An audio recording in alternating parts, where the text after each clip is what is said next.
Most people say that if they're inspired to do something, they want to put more into it. Research proves that that's actually true, that people who feel that what they're doing has greatness to it, that it's a worthwhile project, that there's something significant about what it's going to impart to humankind, maybe even, that then enlivens their participation. Here's what you need to know. Inspiration can take you somewhere, but being inspired doesn't impart the skills you need to necessarily execute the project you're on. You either have those skills and you've invested in them and you've gained them, or you haven't. Inspiration can't take you somewhere and help you solve a complex problem that you've never taken the math for. I mean, it can take you a long way, but the limitation on how far you can go has to do with how much preparation you've really done, how much you've honed your skills and taken them to the top of what they can be. That you've done the coursework, you've done the execution, you've had the mentoring, and then you are set loose.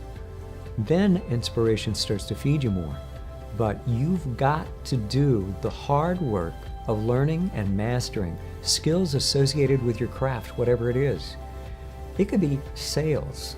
You've got to do the calls. It could be practicing as a physician.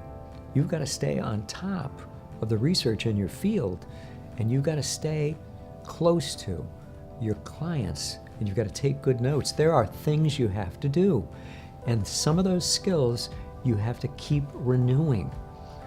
Always.